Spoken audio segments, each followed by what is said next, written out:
اگر آپ کسی کو پسند کرتے ہیں اور اس سے شادی کرنا چاہتے ہیں مگر جس کو آپ پسند کرتے ہیں وہ آپ سے شادی کرنے کو راضی نہیں، یا پھر آپ سے کسی بات پر ناراض ہے اور آپ اسے راضی کرنا چاہتے ہیں، یا آپ کا کوئی رشتہ دار یا بھائی یا کوئی پیارا دوست آپ سے ناراض ہے اور آپ اسے راضی کرنا چاہتے ہیں، دو دوستوں کے درمیان ناراضگی ہے یا دو بھائیوں کے درمیان ناراضگی ہے یا پھر میاں بیوی کے درمیان ناراضگی ہے، میاں اپنی بیوی سے ناراض ہے یا بیوی اپنے میاں سے ناراض ہے، یا جہاں پر آپ شادی کرنا چاہتے ہیں وہاں کوئی رکاوٹ آ رہی ہے، تو آپ ایک بار یہ عمل ضرور کر دیکھیں، مگر یاد رہے کہ یہ عمل آپ نے صرف اور صرف جائز مقصد کے لیے ہی کرنا ہے، ناجائز مقصد کے لیے اس عمل کے کرنے کی اجازت نہیں ہے۔ تو عمل کی طرف چلنے سے پہلے آپ سے ایک چھوٹی سی گزارش ہے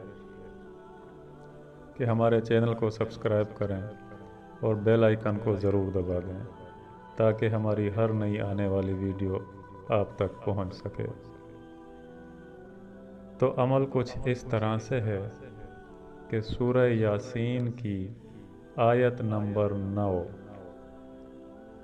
وَجَعَلْنَا مِن بَيْنِ أَيْدِيهِمْ سَدًّا وَمِنْ خَلْفِهِمْ سَدًّا فَأَغْشَيْنَاهُمْ فَهُمْ لَا يُبْصِرُونَ۔ یہ آیت آپ نے 100 مرتبہ کسی بھی میٹھی چیز پر دم کر کے مطلوب کو کھلا دینی ہے۔ اگر مطلوب آپ سے دور ہے تو کسی کے ہاتھ بھجوا کر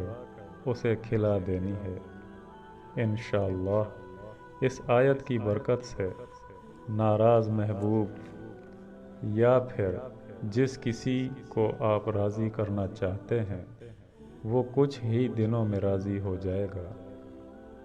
اور آپ کے پاس چلا آئے گا۔ اور اگر یہ عمل آپ شادی کے لیے کر رہے ہیں تو محبوب خود ہی شادی کے لیے ہاں کر دے گا۔ یہ عمل مرد اور عورت دونوں ہی کر سکتے ہیں، وقت کی پابندی نہیں، کسی بھی وقت آپ یہ عمل کر سکتے ہیں۔ اگر ویڈیو اچھی لگی ہو تو ویڈیو کو لائک ضرور کریں اور ویڈیو کو شیئر لازمی کریں۔